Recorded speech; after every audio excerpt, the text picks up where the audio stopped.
Magandang umaga po sa ating lahat mga kabayan.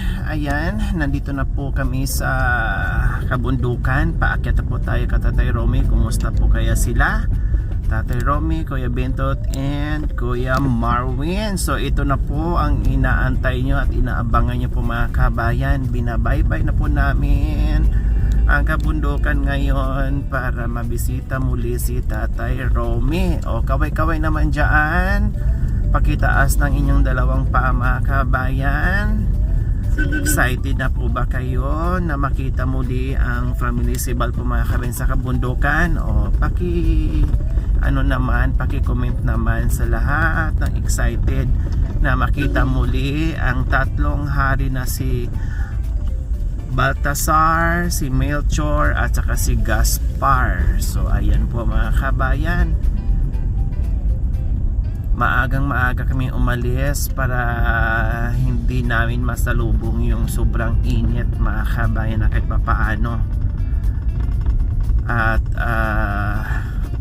hindi agad manibago, mabigla sa sobrang init dahil halos 2 buwan or 2 buwan talaga na hindi na tayo nakapunta ng kabundukan. Hindi lang dito, kundi sa ibang lugar pa mga kabayan na hindi talaga tayo nakaakyat na natili sa kapatagan hanggat hindi natapos si Kuya Jerome and Ate Princess. Yes, na-miss nyo na ba si Ate Princess and Kuya Jerome mga kabayan?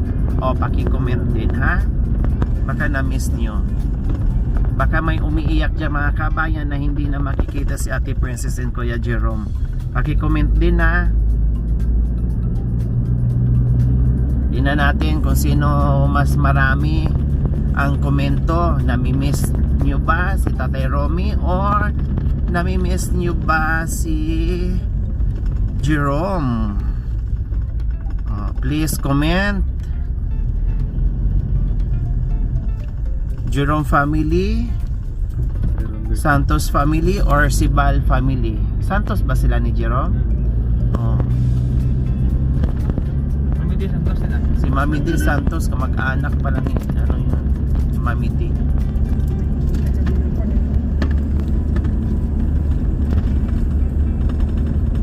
Yes, malapit na po tayo mga kabayan. Kailang mukhang mainit talaga dahil parang kalbo ang mga kabundukan. Para bang sa sobrang init mga kabayan ay nagkalaglagan yung mga dahon. Yung mga puno halos walang dahon mga kabayan sa sobrang init. Yung iba lalo na yung mga nagpapalit ng dahon mga kabayan. Kapag tag-init, yung iba talagang wala. Nakalbo. Pinalaparan dito. Porno. Pinalaparan.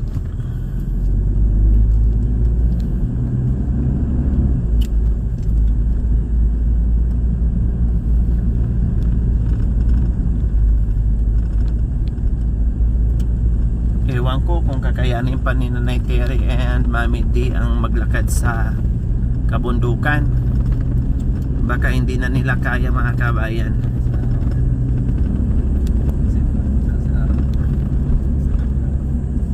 Dalawa po yung magpapasal sa amin. Ako mag-aaral ako siya. Tutulak na lang kami. Nakarating kami. Tulak sa bangin.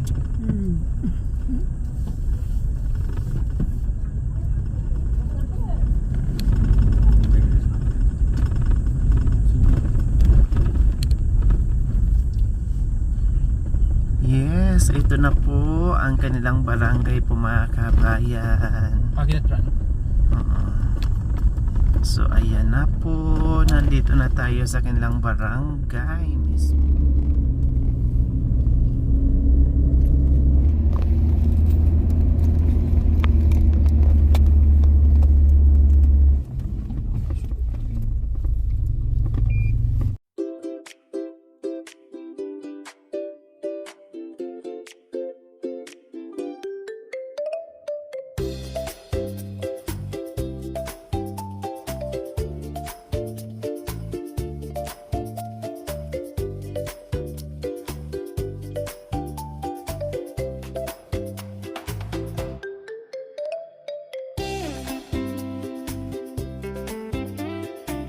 A few moments later.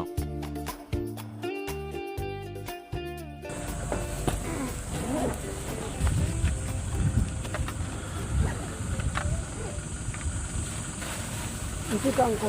Diyan na ipaw.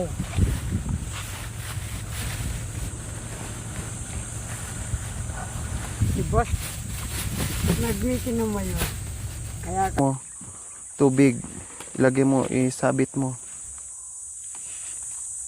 Ilagay mo sa ano na Tere, sa ano mo. isabit mo ba man? Ako na, Mari. Sige na, naipaw. Makunan ka. Wow! So, ayan po mga kabayan. May mga kanya-kanya kaming dala ngayon. Ako muna ang maghawak ng kamera mga kabayan kasi lahat ay may bit-bit, lahat may karga. Alas 10 ng umaga po mga kabayan. Grabe no, kahit anong bilis natin, kahit anong bilis natin mga kabayan. Pero inabot pa rin tayo ng alas 10 ng umaga bago tayo dito nakaakyat. Umalis ng alas 6 ng umaga. Mag-alas 6, no? Mag-alas 6. Sa bagay, dumaan pa kasi tayo na grocery, nagpalingki. Lahat ay maraming dinaanan para kahit papaano ay dala na natin yung buong palingki po mga kabayan. So, Ito na po mga kabayan. Pakita natin ang daan. So, ito na po mga kabayan. O, di ba? Kahit pa paano ay luminis yung daan dahil mainit na mainit. No, mainit na mainit po mga kabayan. Kaya maalikabok pa rin. Diyos ko, pag maglakad ka dito mga kabayan ng tanghaling tapat, grabe to, as in. Oh, naiwan si Nanay Tere dahil habang naglalakad pero nagbibilot ng tabako. Aba, di shoulder bag na. Social. Di shoulder bag, may tubig na, pero ang bit-bit niya ay Oh.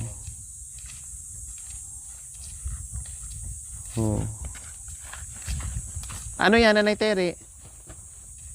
Ha? Ano yan?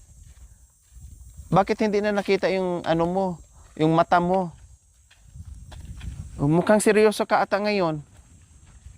Ha? Bakit seryoso ka ngayon, Nanay Tere? Meron ka? Ha? Nag-ano ka? Nagtawag nito? May dalaw ka ngayon? O kulang lang sa usok? Oh. Oo. Ano ba yan? Oo. Ay, apo. Kahit nagkanda, hirap-hirap na, nagkanda sub na, hala, sige. Di ba? Hindi pa yan, ganyan mo. Oh.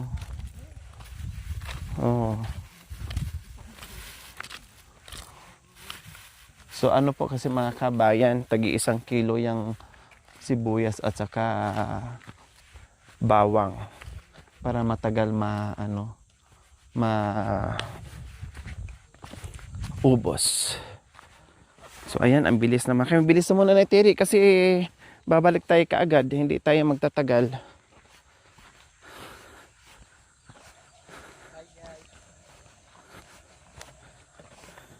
Hindi na umulan dito, no?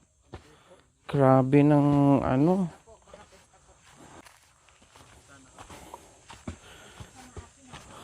Naku, Mami Tere. Wala, nakalimutan bumili ng tinapay. Nani Tere, pista pala dito sa Meto daw. Ha? Pupunta tayo? Ha? Hindi ka nakikipista? Ano bang pista doon sa Diaz? Sabay ba dito? Hindi.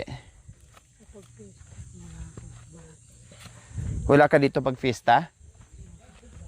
Ha? Nasa Purak. Pero ang Diaz, hindi sabay dito? Iba din? Iba? Ay, wala pa ng pista yung Diaz. Akala ko sabay dito, iba palang fiesta daw sa Diaz, mga kabayan. Ako dala ko naman itong styro box at tubig ko. Kaya dyan ko naman yung lata, assorted groceries, at bigas naman yung kay Mako, yung kay Mami D, yung ibang mga Ricardos, hati sila ni Nanay Terry. Hoy, sabi ko na nga po mga kabayan talagang unang sabak, talagang manibago ka. Hingalin ka talaga, as in. Nakalimutan bumili ng tinapay, di bali mamaya na lang. Sa bagay, meron naman ditong mga biskwit, mga kabayan. Kaya okay lang. Ay, ang hirap pag magmamadali, mga kabayan, no? Naghahabol tayo sa oras natin. Pero hiningal na ako. Hindi pa kami nakakalayo, mga kabayan. Nakaramdam na ako ng hingal. Wala pang masyadong ano yan, ha? Araw, ha? Oh. Hindi pa masyadong maaraw, mga kabayan, kasi 10:00 pa lang. Kumbaga, at saka ano, walang masyadong, parang uulan, no? Walang hangin. Si Mami D, ayun na. No, Mami D, no, walang ulan. Ay, walang ulan, walang hangin. Tahimik yung kabundukan ngayon, Ang daming mangga po, mga kabayan. Kailang maliliit. Ayun, mga maliliit pa lang, mga kabayan. Oh. 'Di ba?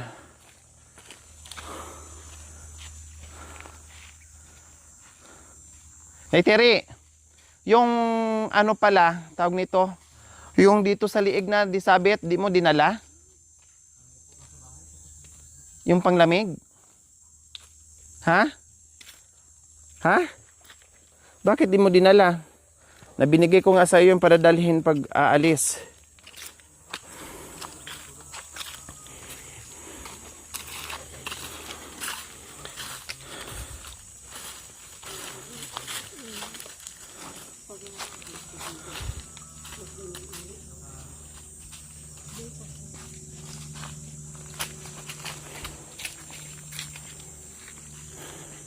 Lahat kami, mga kabayan, lahat kami naninibago. Banda roon, kasi nandito pa tayo sa itaas, mga kabayan. Bago tayo bababa, dahan-dahan na lang yung boses natin. Si Tatero may walang problema, mahina ang pandinig. Si Kuya Bentot ganun din. Baka na doon si Kuya Marwin or kung sino pa, no, para hindi tayo masyadong marinig, mga kabayan. Para ma-surprise talaga sila. No, magulat sila at ma-surprise sila sa pagdating natin. Kasi Nanay Terry po, mga kabayan, ganyan siya pag nakainom ng vitamins or gamot niya. No, tahimik siya, mga kabayan, kapag nakainom ng gamot. Tapos antukin, alam niyo naman. Pero yung gamot niya, mga kabayan, doon sa mental illness niya, mga kabayan, sa depression niya, ay nilaylo namin nung nagkasakit siya. Dahil parang lalo siyang groggy na pinagsabay yung mga gamot niya. Tapos yung gamot niya sa sikmura. Tapos pinagsabay, parang lalo siyang nahihilo. Kaya ang ginawa namin, nilaylo muna namin. At after nun, bumalik na naman siya sa gamot niya, mga kabayan. Kaya tahimik, napansin niyo po, no, nung nagkasakit siya or after niya nagkasakit, mga kabayan, medyo kwila-kwila siya, medyo tawa-tawa, no, at maliksi yung katawan niya. Pero ngayon na bumalik na naman sa pag-iinom ng gamot niya, ay parang ano naman, nanahimik na naman siya. Ganon po yan. Kapag yung gamot niya ay nainom.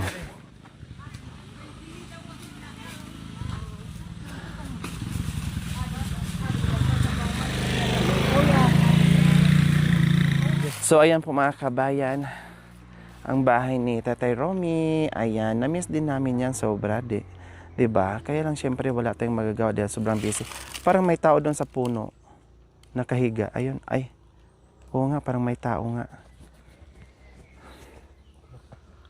Okay, so ayan po mga kabayan, bababa na po tayo.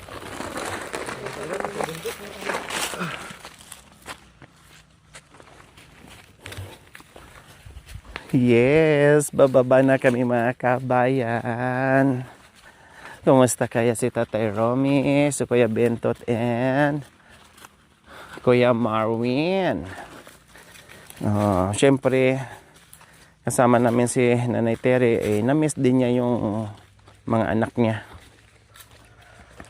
na makapasya siya dito. Tsaka hindi rin kami magtatagal mga kabayan, bahala na kung anong gagawin namin.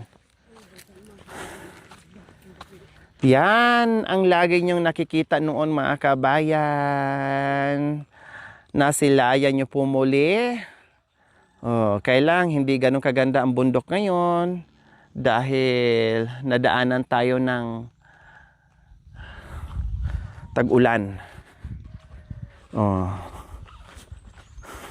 Sumukhang busy pa ang kabundukan mga kabayan sa ibig ko sabihin, busy ang mga tao sa kabundukan. No, may naririnig ako mga nagsisigawan gumagawa yan sila. Naglilinis at nagtatanim. Ayan po, nandito kami sa pinakaitaas. Nandoon naman sa pinakaibaba yung bahay ni Tatay Romy mga kabayan. Pati daan ay malinis na malinis.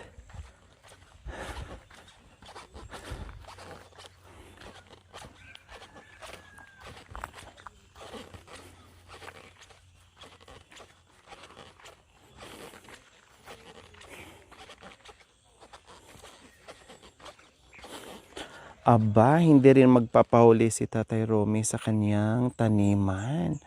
Super duper linis din at yung mga tinanim namin na mga saging ay nagkaano na mga kabayan. Kumbaga dumami na, nagka-seedlings na kumbaga mga kabayan. Ayun wow, very nice. At least kahit papaano mga kabayan ay nabuhay yung mga tanim namin na saging. Ay Diyos ko, hindi talaga daw umulan dito mga kabayan. Grabe.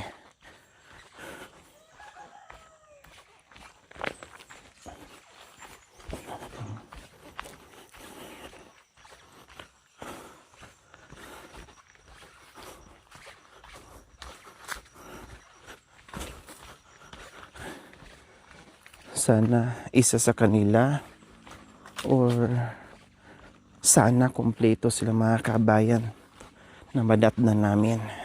Ay grabe, na miss ko talaga. Bongga yung pawis ko. Ay Diyos ko.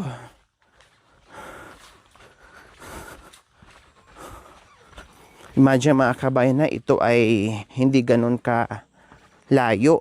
Kumbaga kasi kahit papaano ay kayang abutin ng sasakyan natin hanggang itaas. Pero yung iba dito mga kabayan ako, talagang mahirap. Ay may nakaupo ba? Parang may nakaupo mga kabayan na nagyoyosi.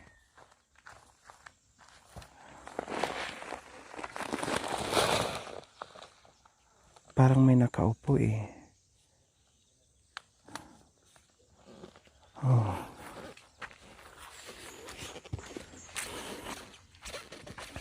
Nandyan pa kayo yung lamesa natin.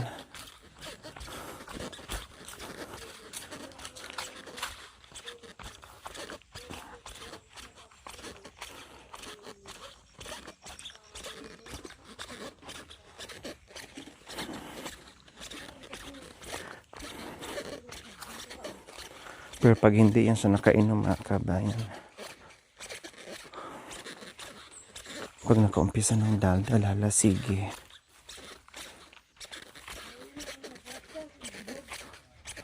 Napansin ko ang mga avocado parang wala pang malalaking bunga, no? Oo. Mayroon na ako nakikitang avocado sa sa tindahan, sa market. Ayan parang itlog pa ng itlog ng pugo. Ayan, namunga siya pero mga halos kasi laki ng itlog ng pugo, mga kabayan. Hindi pa siya ganun ka bongga. Mga June pa ata to eh.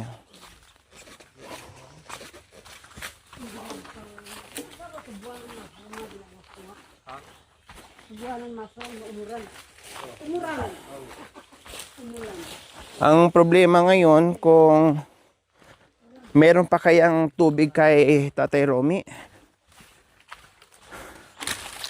Yun ang problem. Dahil last time halos wala nang lumabas dito sa sa itaas na sibol. Kaya napansin nyo doon kami kumukuha ng tubig sa ibaba. Sana hindi naubos yung tubig doon. Dahil kawawa sila, saan sila mag-iigib.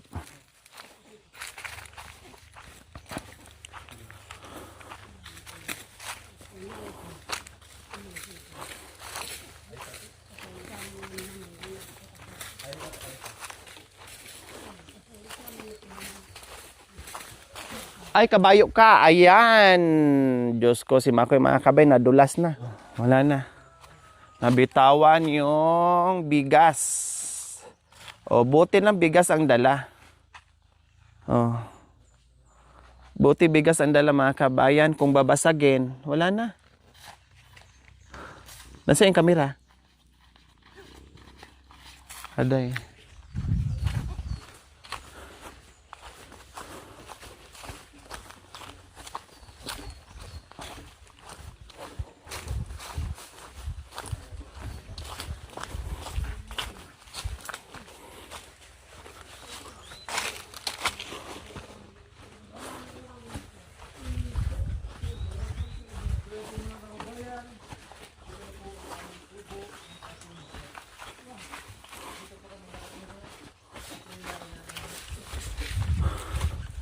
Wow, may lilim dyan, no? Meron silang maliit na kubo dyan. Tambayan nila sa mga nagtatrabaho.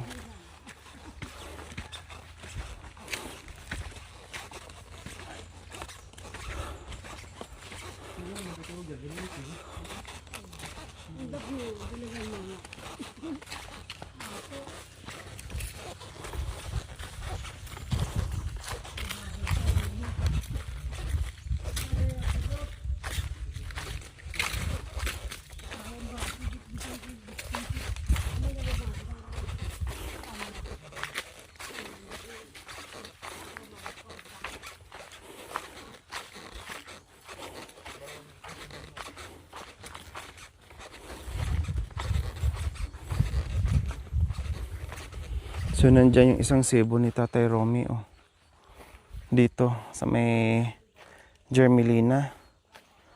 Pero mukhang wala.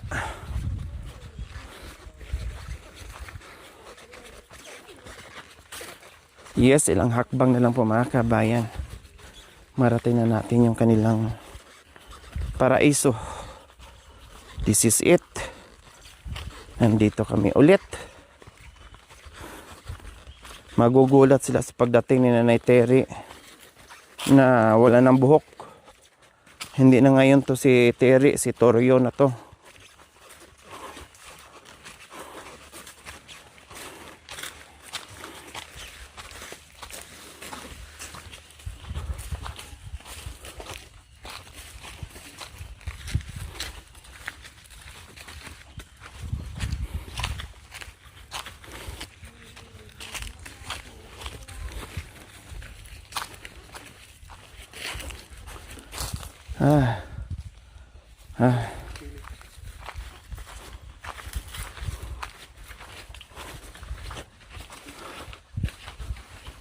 Pati yung malaking avocado dyan, pati yung mga malalaking avocado dyan, walang bunga. Bakit? Dati ang lalaki niyan.